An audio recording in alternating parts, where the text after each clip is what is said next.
Hello, welcome. This is Peter from the Baller Nerds, the Starcraft division of all that goodness, all that fun stuff, all that whatnot. And we're going to be going over today an article that Blizzard released a couple days ago. Was it yesterday or the day before? I don't know.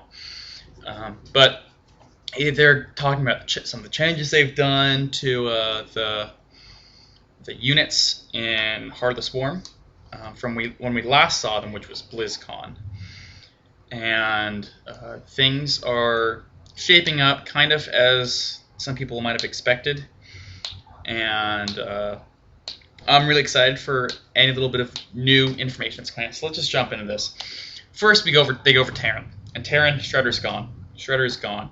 We tell you that I love the idea for the Shredder. The Shredder was a pretty cool unit in my opinion. But it just didn't seem, it seemed overpowered, and I guess Blizzard agreed as well. Just looking at the footage from BlizzCon of the Zerglings getting annihilated, it's really hard to actually destroy it, I guess. They did have that video where they said if there's anyone in the Shredder's range, it's going to, or any of your any friendly units in the Shredder's range, it will stop the Shredder's mechanic. And then they showed roaches going in there and saying, now this will counter it. And then the roaches didn't actually target fire the Shredder, ended up getting totally destroyed anyway. So there was that. And then also, if some of you noticed or watched the Q&A part of the Blizzard, the Heart of the Swarm session, someone said that they had a problem when they were playing it of just the Shredder being dropped in their base behind their workers and just killing other workers without enough notice that this is going to happen. To which the developer said, yes, we understand about this, and one of the solutions they had was for it to make like a universal noise, much like the Nidus worm makes when it pops up.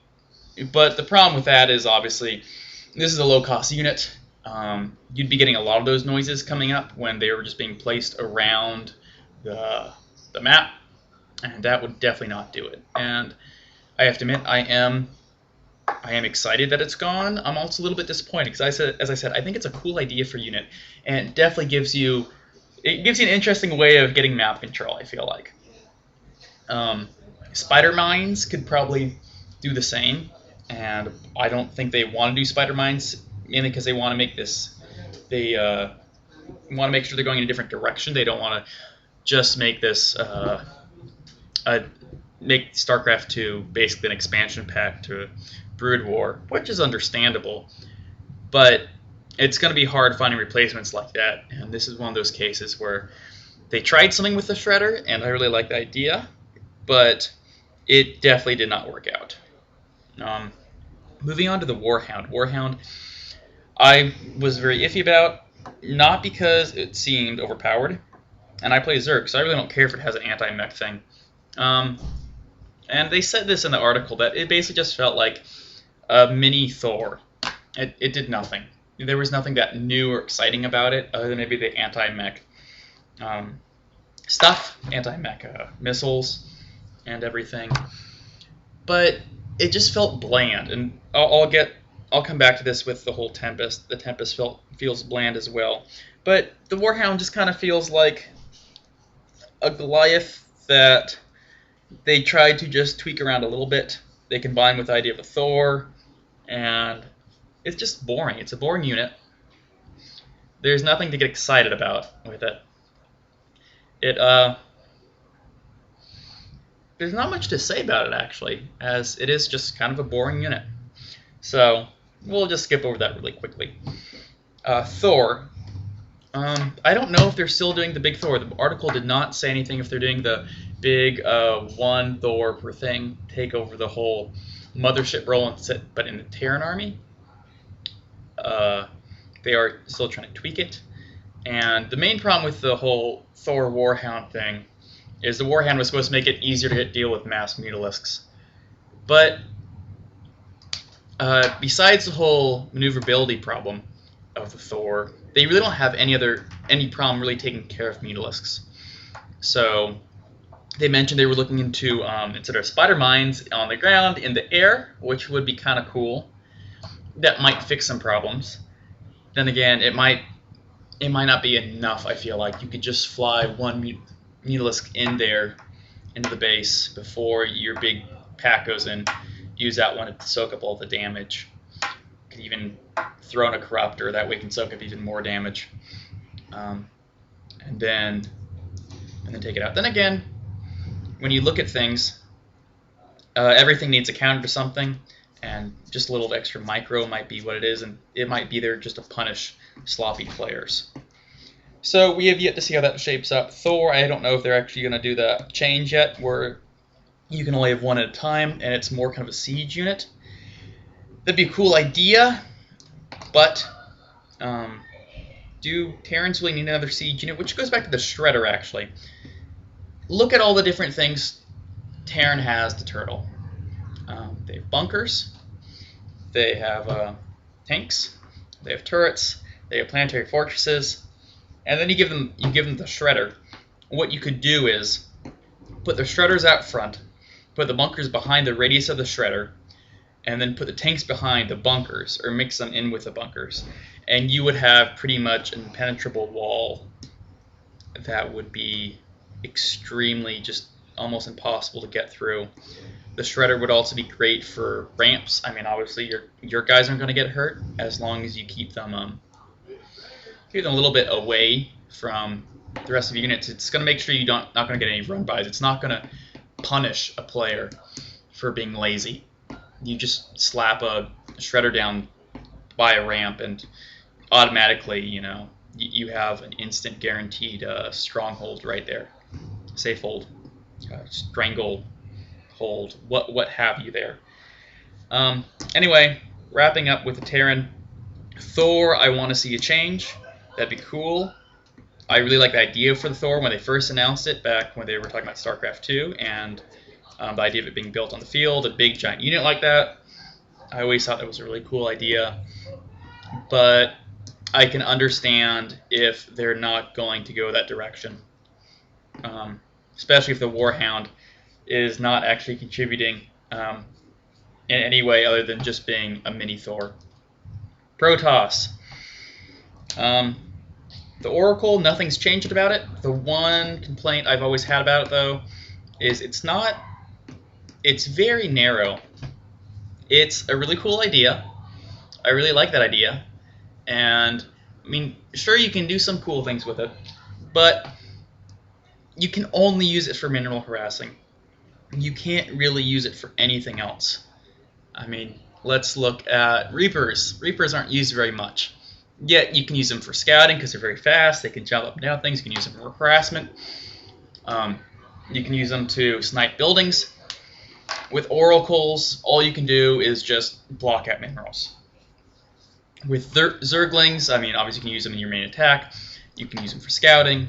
You can use them for this. You can use that for that. You can burrow. Again, Oracle, all you can do is just cover mineral patches. And you can say this for a lot of units. A lot of units have multiple uses that, when players think about, can be very creative with. The Oracle is so narrow in its abilities that it really can't do much. So, I mean, let's just take a look. I'll wait until we get to the Zerg to talk about the Viper. But Oracle, again, like it. Don't know if it's going to see a lot of playtime, simply because it's not actually a flexible unit. Tempest, it's still silly, still stupid, still boring. They don't need it. Why is the carrier not still in the game? They said in the article that it is to try and make sure you can engage on your terms as a Protoss army in mid to end game scenarios, yet Colossus have a range of 9 after upgraded.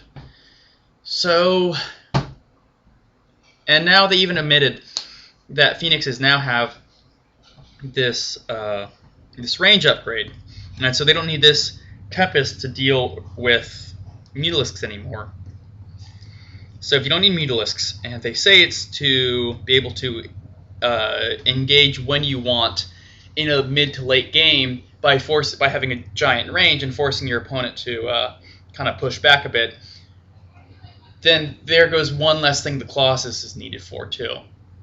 You're just kind of doubling up rolls onto two different units. And if that's the only role of the Tempest, no one's really going to be using it. I forget exactly if they say they have an AoE for it or not. I know they still have an AoE for it for air. I don't know if they're doing that for ground, an AoE hit when the beam hits. But I just don't like the Tempest. I don't think anyone does.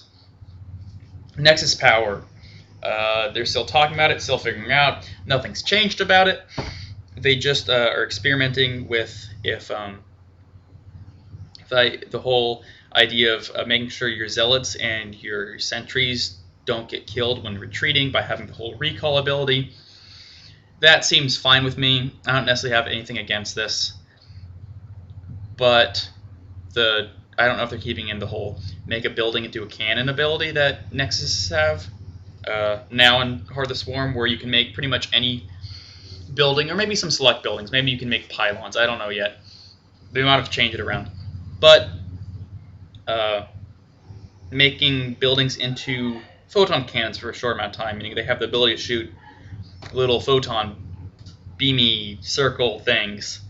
I'm not sure if they're still able to perform the other functions as a building when they're in this mode, but it just makes for a lot of easier cannon rushing, and I don't see how that...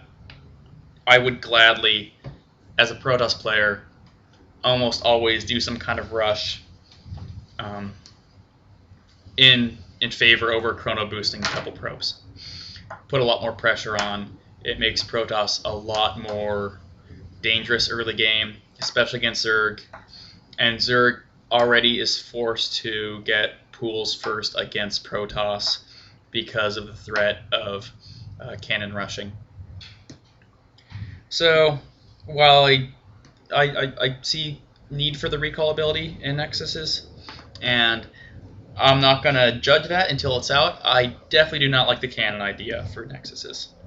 Moving on to Zerg. Zerg staying the same, pretty much, which I love. As a Zerg player, I was very excited to hear about the Zerg whatnot, the Zerg changes, the new units for the Zerg, such as Ultralisk Burrow thing. Sounds pretty cool. I'm really excited about that because Ultras are really annoying to have to use, and they seem like a dead unit right now. Hopefully that'll revive it. I do wish that they would reconsider the Hydralisk speed being a hive ability. In Brood War, it was actually, well, Hydralisk was also tier 1.5 in Brood War, but the speed and range upgrade both were, you were able to get both as soon as you built the building. So maybe they could do that as well, make it so you can get those upgrades as soon as you get the building.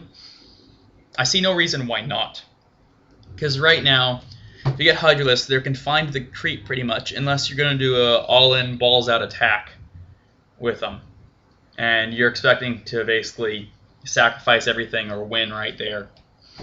So I see no reason why not to put the upgrade in at the beginning when you first get the Hydralisk Den. I'm trying to think of a reason why you wouldn't want to do that. I could see because you want there to be different dynamics in terms of Hydralisk serve one role and then they can potentially fulfill another role. In the same way Corruptors fill one role and then potentially fill another one as Broodlords. Yet, with how slow Hydralisks are, they're pretty much useless in serving. They're very they're very narrowly rolled. I don't know if that's a proper term or not. Probably not. They have a very narrow role when you first get them, and before you're going to be getting the speed upgrade, which is basically to fend off air attacks. So why not just give us the speed upgrade right away? Anyway, that wasn't even part of the article. Moving on, quickly looking at my notes. Overseer staying in. Viper is no longer a observer, which is fine with me. I actually really like that. I don't know if the powers of Overseer are staying in. I'm sure they are. I don't see why they wouldn't. The Viper just seemed like it'd be too expensive to be an observer. You're gonna be able to build it as soon as the hive popped out or the layer popped out, which just seems a bit unnatural. It's a bit just one more little detail about the Zerg that might be a bit another mechanic about the Zerg that might just be a bit confusing, I guess, for those just starting. That you have to build a roach warren to get roaches, you have to build a spire to get flying creatures, you have to build infestor pet to get infestors, but you can get the Viper right away after building a layer. Just seems a bit random to throw that in there for balance issues. And so it's just nice to see that they don't have the constraint of the Viper being the observer. That way they can spend more time on the Viper's abilities. Which, as was pointed out, you cannot give an observer too many abilities because, first of all, you want to be an observer and easy and cheap to get. Because if you make an observer too hard to get, not the Protoss observer, just something I can see, a detector, there you go, detector. If you make a detector too hard to get, it's going to be too hard to counter or deal with like DTs or Cloak Banshees. But at the same time, if you're going to be giving this detector abilities, you can't make the detector's abilities too strong, because then you have to make detectors cheap, and then you're giving them really strong abilities. And these abilities for the Viper, I'm very excited about. They're pretty cool, and will give the Zerg army a lot more of a reason to micro. Because honestly, Zerg armies they do have to micro somewhat, but in later games you don't have to micro as much as I feel like Terrans do with semi-marines running away, or Protosses do with making sure their Colossus don't get hit and blinking around. So this gives Zerg more of a reason to micro, and more ability to micro. Also, Viper now has an ability they're playing with that is kind of like the Oracles. It doesn't lock up mineral patches, but it regains energy by feeding off mineral patches. So this is going to be depleting the mineral patches that it's around. I think it actually needs mineral patches nearby to do this. So obviously you're not going to want to do this around your own mineral patches. You're going to want to do it around your enemies, or at least something you're not using or don't think you're going to use, or think it's going to go too late in the game to actually care about whether you're using or not. Anyway, I just feel like this might be too similar of an ability to Oracles, where you can tie up a couple mineral patches for a little bit. I don't know if you can actually tie them up and make them unmineable for a bit while they harvest the minerals. But it just seems too much like the Oracles, too much little overlap there. And also the Vipers, regain, this ability the Viper has, this regain energy by feeding off minerals, really is something that's versatile, unlike the Oracle's ability. I mean, it gives you the option of trying to maybe sneak over to your enemy's base and feeding off his minerals. It gives you the option of using your own minerals, taking a loss, but if you need some fast minerals, or maybe flying all the way over to another base that you're not going to be using, taking the time to do that. And so it's really something that can actually be used in multiple situations, other than the Oracle's ability to just lock up mineral patches. Swarm host. Nothing was said about the Swarm host. This is my own personal opinion. It should be moved to tier 0.5. After getting the Infestor Pit, before you get the Hive, you should be able to get the Swarm host, I feel like. My reasoning is, Broodlords are already, in a way, siege units. They're a bit less, they're a bit more immediate, and I think what they're going for, what Blizzard's going for, something that you don't have sorry, you don't have to take care of right this very instant. There's swarm hosts outside your door, your front door. Unlike Broodlords, where you have to deal with them pretty much right away because they will demolish it. But something that you better take care of within the next minute or so. And I can understand that it in that way serves a bit of a different role than the Broodlord, but the mechanics are pretty much the same. They both spawn little creatures and they're both tier 3 units. And that's the point where I feel like there should be at least a little bit more difference to them.